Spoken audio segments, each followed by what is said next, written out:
The sea of faith, ये stanza Dover बीच elegy का है जिसे मैथ्यू आर्नोल्ड ने कंपोज किया है। मैथ्यू आर्नोल्ड जो विक्टोरियन इरा को बिलोंग करते थे और एक तरीके से कहा जाए तो ये पूरा स्टेंजा विक्टोरियन पीरियड का रिप्रेजेंटेशन है। अगर हम देखना चाहते हैं कि विक्टोरियन एज कैसी एज थी, उस तरह उस टाइम में किस तरह के लोगों की थिंकिंग थी, क्या उनके माइंड में कॉन्फ्लिक्ट्स या डाउट्स चल रहे थे, तो इस स्टेंजा से हमें पता चलता है कि अर्नोल्ड कितना माइन्यूटली वो ऑब्जर्व करते हैं उनकी मेंटलिटी को, उनकी थिंकिंग को, जो भी उनके कॉन्फ्लिक्ट्स या डाउट्स उनके माइंड में थे उस टाइम, उसको वो यहाँ रिप्रेजेंट कर रहे हैं और काफ़ी सैड फील करते हैं, काफ़ी उदास हैं, काफ़ी दुखी हैं ये सोचकर कि कितना बदल चुका है इंसान, कितनी बदल चुकी है ये दुनिया। पूरी तरह से संसार में इतनी ज़्यादा स्केप्टिसिज्म आ चुकी है, एथीज्म आ चुकी है, या लोग इतना नास्तिक हो चुके हैं कि यहाँ पर वो कंपेयर करते हैं आस्था की, धर्म की, या हमारा जो एक विश्वास था धर्म पर, भगवान पर, गॉड पर, वो सब कितनी तेजी के साथ, कितनी स्पीडली वो डिसअपियर हो रहा है, जा रहा है, या कह सकते हैं कि मर रहा है, अपनी आखिरी सांस ले रहा है। आर्नोल्ड बहुत ज़्यादा रेस्टलेस फील कर रही हैं, उनको डर लग रहा है कि एक दिन क्या होगा। जितनी स्पीड के साथ लोग नास्तिक हो रहे हैं, डाउटफुल हो रहे हैं, उन्होंने शक करना शुरू कर दिया, या अब उन्हें गॉड के एग्जिस्टेंस पर बिलीव नहीं रहा, उन्हें अपने रिलीजन में वो पहले वाली जो एक आस्था थी, विश्वास था, जो श्रद्धा उनके मन में थी, वो सब डिसअपियर होती जा रही है, ख़त्म होती जा रही है। फेथ की जगह उनके हार्ट में, उनके मन में अब शंका आने लगी है, डाउट्स आने लगे हैं। तो क्या होगा जब एक दिन ये पूरी तरह से फिनिश हो जाएगा, जब एक एक दिन इस धरती पर से, इस दुनिया में से धर्म चला जाएगा, या गॉड का एग्जिस्टेंस ही उनकी एथीज्म, उनकी नास्तिकता ख़त्म कर देगी, तो एक दिन क्या होगा। ये पूरा वर्ल्ड, ये पूरी अर्थ इतनी ज़्यादा डार्क हो जाएगी कि इंसान रह नहीं पाएगा। जैसे जैसे हम एथीज़्म की तरफ बढ़ रहे हैं, हम डाउट्स की तरफ बढ़ रहे हैं, जितना ज़्यादा हम अपने रिलीजन से या गॉड से दूर हो रहे हैं, उतना ही ज़्यादा हमारी लाइफ में मेलनकली आ रही है, सैडनेस आ रही है, उतना ही ज़्यादा हम डिप्रेशन या की तरफ चल रहे हैं या फ्रस्ट्रेट हो रहे हैं, और उतना ही ज़्यादा हम खुद को अकेला महसूस कर रहे हैं। और ये फेथ, ये जो आस्था जा रही है, इसकी जगह अब सिर्फ हमारे पास क्या रह जाते हैं, पेबल्स, ओके, शिंगल्स। ये जितने भी फेस्टिवल्स आते हैं, जो उन्होंने ऊपर इतने डिटेल में, इतने अच्छे तरीके से उन्होंने डिस्क्राइब किया कि अब पहले की तरह, पहले भी आते थे फेस्टिवल्स, आते थे रिलीजियस, जो भी धार्मिक त्यौहार होते थे वो सब आते थे, आज भी आते हैं, लेकिन जैसा पहले हमारी उनमें विश्वास था, श्रद्धा या आस्था थी, मन था, हम पहले उन्हें मानते थे, हम खुश होते थे उनके आने से, अपना उनको 100% हम उनको अपना मन देते थे। विलियम वर्ड्सवर्थ ने भी the world is too much with us में सेम कहा है, we have given our hearts to sordid boon, कि हमने अपने मनों को, हमने अपने दिल को, हमने अपने विश्वास को किसको दे दिया है, मटेरियलिज्म को दे दिया है, भौतिकवादिता को दे दिया है। हम मानते हैं कि हैप्पीनेस का मतलब सिर्फ ज़्यादा से ज़्यादा शॉपिंग करना या मटेरियलिज्म की तरफ बढ़ना, लग्जरी आइटम्स में ही हम वो सब डिलाइट, वो सब हैप्पीनेस इस टाइम ढूंढ रहे हैं, और हमें लगता है कि वही सब कुछ है। तो वर्ड्सवर्थ ने भी रिजेक्ट कर दिया था इस मेंटेलिटी को, और उन्होंने भी माना था कि ये सॉर्डिड बून है, मटेरियलिज्म या ये जो वर्ल्डली ऑब्जेक्ट्स हैं, ये सब बहुत ज़्यादा स्मॉल थिंग्स हैं। और सेम आइडिया यहाँ पर अर्नोल्ड ने भी दिया है कि ये नेक्ड शिंगल्स है, ये कंकड़ पत्थर हैं, जिसे हम सब कुछ मान चुके हैं, ये इससे दुनिया नहीं चलेगी, इससे ये अर्थ जिंदा नहीं रह सकती, और एक ना एक दिन सब कुछ ख़त्म हो जाएगा। क्योंकि अगर वर्ल्ड में रिलीजन नहीं होगा, अगर हमारे अंदर विश्वास ही नहीं होगा, हमारी आस्था मर जाएगी, तो एक दिन ऐसा आएगा कि इंसान भी खुश, आज भी वो खुश नहीं है, क्योंकि सिर्फ उसके पास क्या पड़े हुए हैं, इस धरती पर क्या रह जाते हैं, कंकड़ पत्थर बचते हैं। और यही रीज़न है कि आज लोग बहुत ज़्यादा उदास हैं, अकेले हैं, और एक दिन सब कुछ फिनिश हो जाएगा। तो फुल ऑफ फिलोसफी, बहुत ज़्यादा फिलोसफी है यहाँ पर। एक रेलिवेंसी को प्रेजेंट किया है उन्होंने, कितना रेलिवेंट रिलीजन है, गॉड के एग्जिस्टेंस में हमें बिलीव करना चाहिए। लाइंस इतनी इम्पोर्टेंट है कि कितने सालों पहले देखिए इनको लिखा गया है, 1867, राइट, विक्टोरियन इरा में इन लाइंस को आर्नोल्ड ने लिखा था। अपना दुख, अपनी उनकी जो एक एंग्जाइटी है, उनकी जो चिंता है, वो उन्होंने उस टाइम प्रेजेंट की थी कि क्या होगा आने वाले टाइम में अगर अगर इंसान इसी तरह डाउटफुल रहा, अगर वो इतना ज़्यादा मॉडर्न हो गया है, मटेरियलिस्ट हो गया है, तो आने वाले टाइम में क्या होगा। And the same is taking place today, right. The sea of faith. अब देखिए यहाँ पर ये इतनी मीनिंगफुल लाइंस है कि उन्होंने यहाँ पर बहुत अच्छी तरह से फिगर ऑफ स्पीच प्रेजेंट किया है, मेटाफर है, यहाँ सिमली है। सी ऑफ फेथ, इस वर्ल्ड की कंपैरिजन, इस अर्थ की कंपैरिजन उन्होंने किससे की है, सी से की है, एक समुद्र से, एक सागर से। ये दुनिया क्या है, एक सागर है। और रिलीजन क्या है, दैट इज ये किससे भरा हुआ था, दैट इज सी में क्या होता है, समुद्र में वाटर होता है, वेव्स होती हैं, लहरें होती हैं। जो ऊपर उन्होंने स्टेंजास में डिस्क्राइब किया था वो वापस उसी सी पर आ रही है जहाँ से उन्होंने स्टार्ट किया था अपनी इस एलिजी को। तो देखिए एलिजी है यहाँ पर, वो बहुत ज़्यादा दुखी है, क्योंकि एलिजी में पोएट दुखी होता है, विलाप करता है, रोता है। तो यहाँ पर भी हमारे पोएट मैथ्यू आर्नोल्ड रो रहे हैं, किसके लिए, राइज ऑफ, राइज जैसे उन्होंने कहा है tide, okay, at the full. तो जो टाइड होता है, एक वेव्स होती हैं, they keep coming and they keep going back, rising and falling. तो जो राइज एंड फॉल होता है, किसका राइज एंड फॉल पर वो दुखी है, यहाँ पर राइज किसका हो रहा है, क्या क्या चीज़ ऊपर की तरफ जा रही है, मटेरियलिज्म, ओके, मटेरियलिज्म बहुत ज़्यादा बढ़ रही है। और किसका फॉल हो रहा है, कौन चीज़ नीचे आ रही है, दैट इज स्पिरिचुअलिज्म। तो मटेरियलिज्म बहुत ज़्यादा ग्रो अप हो रही है, और स्पिरिचुअलिज्म कहा जाए तो पूरी तरह से डेड हो रही है, या इतना नीचे आ चुकी है कि अब एक दिन ऐसा आएगा जब स्पिरिचुअलिज्म या रिलीजन पूरी तरह से ख़त्म हो जाएगा। तो सी बहुत अच्छा यहाँ पर उन्होंने कंपैरिजन की है, विक्टोरियन डाउट्स को रिप्रेजेंट कर रही हैं। The sea of faith, faith that is belief, आस्था कहते हैं, आस्था, विश्वास, श्रद्धा। और किसका सागर, the sea of religious faith. Sea कैसा होता है, समुद्र कैसा होता है, काफ़ी विशाल होता है। और ये दुनिया भी पूरी तरह से इतनी बड़ी है, इतनी विशाल है। और ये किसका, किसकी दुनिया, किसका सागर है, ये रिलीजियस फेथ का, जो हमारी धार्मिक भावनाएं होती हैं, हमारी धर्म के ऊपर आस्था होती है, या हमारा विश्वास होता है there is a supreme power in this universe, कि कोई तो जरूर सुप्रीम पावर है जो पूरे इस यूनिवर्स को सस्टेन कर रही है, इसको चला रही है। वो कोई भी पावर हो सकती है, we don't have any idea, हमें नहीं पता कि गॉड कौन है, कैसा है, क्या है, या वो सुप्रीम पावर क्या है। लेकिन एक हमारी बस एक विश्वास होता है, एक आस्था होती है कि there is someone, there is something, कि कोई ऐसी इनविजिबल पावर जरूर है जो इस पूरे वर्ल्ड को अपने आप में समेटे हुए है, या उस पर उसको प्रोटेक्ट कर रही है। तो अर्नोल्ड ने बहुत अच्छी लाइंस में यहाँ पर इस बात को मेंशन किया है दैट देयर इज समवन और there is something and we must have faith.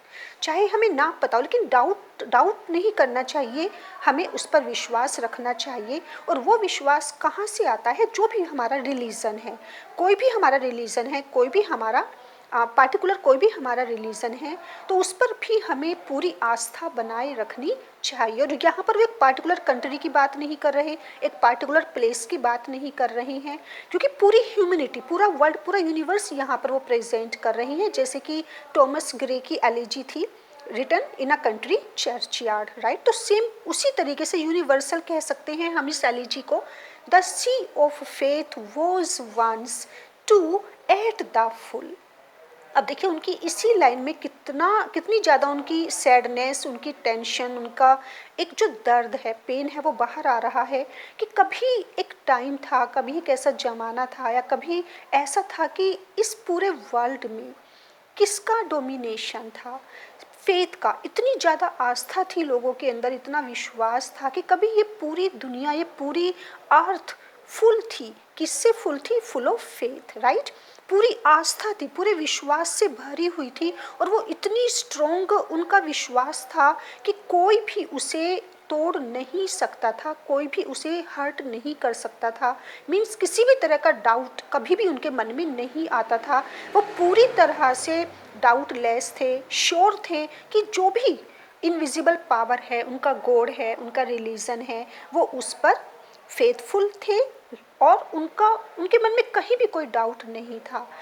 The sea of faith was once too at too, जैसे इस तरह से जो उन्होंने ऊपर मेंशन किया है कि जैसे ये समुद्र जो मैं अपने सामने देख रहा हूँ पूरी तरह से क्या है इस टाइम फुल है, तो ऐसे ही कभी सी ऑफ फेथ भी फुल हुआ करता था। लोगों के अंदर बहुत ज़्यादा विश्वास था, आस्था थी। And round earth's shore lay like the folds of a bright girdle fold। अब देखिए कितनी ब्यूटीफुल लाइंस हैं यहाँ पर, इतना ब्यूटीफुल डिस्क्रिप्शन, एक पिक्चर उन्होंने यहाँ पर जो प्रेजेंट की है। अर्थ को उन्होंने क्या माना है? अर्थ को हम मदर मानते हैं, इस वर्ल्ड को हम मदर मानते हैं, लेकिन यहाँ पर देखिए मैथ्यू अर्नोल्ड ने अर्थ को कैसे प्रेजेंट किया है, अर्थ को एक ब्राइड की तरह प्रेजेंट किया है कि अर्थ क्या है, ये धरती क्या है, ये संसार क्या है। It is just like a bride, एक दुल्हन की तरह है। और दुल्हन की ब्यूटी किस में होती है? उसका चार्म, उसका अट्रैक्शन होता है उसके ऑर्नामेंट्स में। एक दुल्हन अगर गहने ना पहने तो वो बिना ऑर्नामेंट्स के, बिना ज्वेलरी के, बिना गहनों के क्या है, उसकी ब्यूटी डल है, बिल्कुल फीकी है। मीन्स कहीं ना कहीं वो बिना गहनों के बिल्कुल भी सुंदर नहीं लगेगी। तो कभी कभी ऐसा टाइम था कि ये दुल्हन सजी हुई थी, किससे सजी हुई थी? बहुत सुंदर एक गहना था इसके पास, एक ऑर्नामेंट था जिसने इसको चारों तरफ से कवर किया हुआ था, जिसने इसकी ब्यूटी को काफ़ी इंक्रीज किया हुआ था। और ये कौन सा गहना था? ये था वेस्ट, ओके। वेस्ट लेट होता है जिसे एक चेन कहते हैं जो कमर के चारों तरफ पहना जाता है, एक ऑर्नामेंट। वेस्ट लेट या बेल्ट कह सकते हैं, चेन कह सकते हैं। और वो चेन सिल्वर की होती है या गोल्ड की होती है। और वो बिल्कुल ऐसे था जैसे कि दुल्हन की कमर के चारों तरफ जब उसको पहना जाता है तो वो दुल्हन की ब्यूटी को क्या करता है? कम नहीं करता, उसको रिड्यूस नहीं करता, बल्कि वो दुल्हन की, उस ब्राइड की ब्यूटी को, उसकी वेस्ट को बढ़ाता है, इंक्रीज करता है, उसे चार्म प्रोवाइड करता है। और अगर अगर ब्राइड ये सोचे, अगर कुछ लोग ये सोचे कि वो उसकी ब्यूटी को डिक्रीज कर रहा है, तो ये उनकी फुलिशनेस है। तो यहाँ पर उन्होंने रिलीजन की कंपैरिजन किससे की है? रिलीजन को क्या माना है? एक गोल्डन चेन माना है, एक गहना माना है कि धर्म क्या है, आस्था, विश्वास, ये सब क्या है? ये गहना है। किसका गहना है? इस दुनिया का गहना है, इस धरती का गहना है। और अगर हम इस गहने को पर डाउट करते हैं, इस गहने को हम इस दुनिया से हटा लेते हैं, निकाल देते हैं, तो ये बिल्कुल ऐसे होगा कि जैसे कि हमने दुल्हन से उसका गहने छीन लिए हों, उनको निकाल दिए हों। और जैसे बिना गहनों के दुल्हन फीकी लगती है, डल लगती है या इतनी ज़्यादा ब्यूटीफुल नहीं लगती, उसी तरीके से ये दुनिया भी इस रिलीजन के बिना कुछ नहीं है। एंड राउंड अर्थ्स शोर, अर्थ शोर, शोर यहाँ पर देखिए जो इस धरती के चारों तरफ जो इसके किनारे हैं, इसके शोर हैं, उसी तरीके से जैसे कि वेस्ट कह सकते हैं हम यहाँ पर कि इसके शोर को, अर्थ के शोर को क्या माना है उन्होंने? उन्होंने एक वेस्ट माना है कि ये इसकी कमर, एक जैसे कमर है, किसकी कमर? इस दुनिया की, इस संसार की, धरती की कमर के चारों तरफ, ओके, राउंड इसके चारों तरफ ले। इट इज़ जस्ट वो, जैसे कहते हैं कि उसने पहनी हुई है या पड़ी हुई है, इट इज़ ले। तो ये बिल्कुल पूरी तरह से क्या है? रोल्ड है या रैप हुई है। लाइक किसकी तरह? रिलीजन या फेथ किसकी तरह अर्थ को चारों तरफ से लपेटे हुए है? Like the folds, okay, folds of a bright, और ब्राइट जो बहुत ज़्यादा सुंदर है, और ब्राइट कोई सा भी कलर हो सकता है, may be golden colour, may be silver colour, बहुत ही ब्राइटफुल लग रही है। गर्डल दैट इज वेस्टलेट, बेल्ट और चेन। फर्ल्ड, अब पूरी तरह से इसको क्या किया हुआ है, फर्ल्ड, इसको रोल अप किया हुआ है, रैप किया हुआ है। तो यहाँ पर बहुत ही अच्छा डिस्क्रिप्शन उन्होंने दिया है। वर्ल्ड को, अर्थ को, धरती को दुल्हन माना है, और विश्वास या आस्था या धर्म को उन्होंने इसका गहना माना है, जिसने इसको चारों तरफ से बड़ी ही बहुत ही ब्यूटीफुली, एक ब्यूटी के साथ, बड़ी सुंदरता के साथ इसको चारों तरफ से प्रोटेक्ट कर रहा है, या इसको, इसकी ब्यूटी को इंक्रीज कर रहा है। राइट, तो यहाँ पर आपका फिगर ऑफ स्पीच सिमिली है, यहाँ आपका मेटाफर आ रहा है। The sea of faith was once too at the full, and round earth's shore lay like the folds of a bright girdle furled. But now I only hear. So Matthew Arnold, he compares the religious faith to the vast sea. And what he says that once the sea of religious faith was also full and perfect, like a sea at full tide. Or we can say that this world was also full of faith in religion. Means once there was perfect faith in the world, and there was a time when people had great faith in religion, in God, and they followed all religious festivals, all religious principles happily, cheerfully, having a lot of faith in them. Faith was just like an ornament, maybe golden or silver belt, like a waistlet that was around the waist of the earth. And the earth has been presented here as a bride, and religion was her ornament, or religion of faith was her means earth waistlet. Or we can say that it was wrapped around the waist of the bride, waist of the world, waist of the earth. And the bride looks much more beautiful in the ornaments, and her waist is surrounded or rolled up by a golden chain or silver belt. Okay, in this way you can explain in the exam. But now I only hear, but now I only hear, लेकिन अब मैं क्या सुनता हूँ, अब सिर्फ मुझे क्या सुनाई दे रहा है, इट्स मेलनखली। अब क्योंकि देखिए आस्था, विश्वास, ये सब कुछ इस दुनिया में से जा चुका है, अब यहाँ पर कुछ भी नहीं रहता, तो अब सिर्फ मैं क्या सुन रहा हूँ, melancholy long withdrawing roar, withdrawing retreat, वापस ले रही है, जो इसकी साउंड थी रॉयल, जो इसकी हार्श वॉइस थी, रिट्रीटिंग टू द ब्रेथ, ये वापस ले रही है, जैसे लहरें आती हैं समुद्र की, और वो सी शोर पर जब आती हैं, समुद्र के किनारे आती हैं, तो फिर वो वापस जाती हैं, फिर आती हैं, फिर जाती हैं। और कितनी बार ऐसा होता है कि वो इतना दूर चली जाती हैं कि ऐसे लगता है जैसे वो फिर कभी वापस नहीं आएंगी। तो जो भी ये फेस्टिवल्स हैं, त्यौहार हैं, ये आ रही हैं, वापस जा रही हैं, फिर अगले साल ये फिर आते हैं, फिर नेक्स्ट टाइम वापस आते हैं, लेकिन अपने साथ ये क्या लेकर जाते हैं, हमारे जो नेक्ड शिंगल्स हैं, हमारे डाउट्स अपने साथ लेकर जाते हैं। जब ये देखते हैं कि हमारे मन में, हमारे दिलों में इनके लिए वो आस्था, वो श्रद्धा या विश्वास नहीं है, तो ये वापस चले जाते हैं, और उसके बाद फिर ये पूरी तरह से हमारे अंदर से फिनिश होते जा रही हैं। तो यहाँ पर एक जो वर्ड लिखा है मैथ्यू आर्नोल्ड ने, to the breath of the night wind, जब हवा चलती है, ओके, नाइट विंड कहते हैं जो हमारे अंदर सस्पिशन है, डाउट्स हैं, जो भी हमारे अंदर एक तरह से संदेह है कि धर्म है या नहीं है, गॉड है या नहीं है, तो जितना ज़्यादा हम डाउट करते हैं, तो आजकल क्या हो रहा है कि इनकी हवा चल रही है। किसकी हवा चल रही है? डाउट्स की हवा चल रही है, एथीज़्म की, स्केप्टिसिज्म की, नास्तिकता बहुत ज़्यादा बढ़ रही है, लोग डाउट कर रहे हैं, हर चीज़ पर वो डाउट करने लगे हैं, हर चीज़ को इंटेरोगेट करने लगे हैं, क्योंकि ये मॉडर्निज्म बढ़ रही है, मटेरियलिज्म बढ़ रही है। और इसीलिए क्या हो रहा है कि अब क्या सुन रही है, किसकी आवाज़ आ रही है?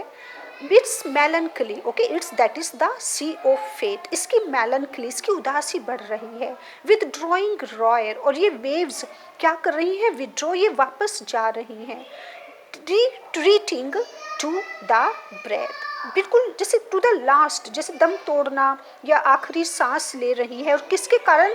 विंड्स ऑफ डाउट, क्योंकि विंड चल रही है किसकी? डाउट्स की। Down the vast edges drear, drear, और पूरी तरह से इसने इस वास्ट सी को, वास्ट अर्थ को क्या बना दिया है? ड्रेयर, ड्रेयर that is completely monotonous, board, sad, melancholic और डल। जितना ज़्यादा हम हमारे अंदर से विश्वास खत्म होता जा रहा है, उतना ही ज़्यादा इस धरती पर सिर्फ डलनेस बढ़ रही है, उदासी बढ़ रही है, और उसके किनारों पर, इसके शोर पर सिर्फ क्या रह जाती है? ड्रेर, और क्या रह जाती है? And naked shingles of the world. तो इस वर्ल्ड में सिर्फ क्या रह जाते हैं? कंकड़ पत्थर। और देखिए यहाँ पर नेक्ड का मतलब क्या होता है? नेक्ड शिंगल का मतलब only pain, right? Pain, miseries, struggles, loneliness, सिर्फ यही बाकी रह जाता है इस वर्ल्ड में, और यहाँ पर कुछ नहीं है। तो इन लाइन्स के थ्रू मैथ्यू अर्नोल्ड ये एक मैसेज कन्वे करना चाहते हैं कि बिना धर्म के, बिना विश्वास के ये दुनिया कुछ नहीं है। और अगर यहाँ पर धर्म या विश्वास या आस्था नहीं होगी तो इंसान बहुत ज़्यादा परेशान हो जाएगा, उदास रहेगा, अकेला महसूस करेगा, और जल्दी ही सब कुछ खत्म हो जाएगा। तो इसलिए बहुत ज़रूरी है धर्म का और विश्वास का होना।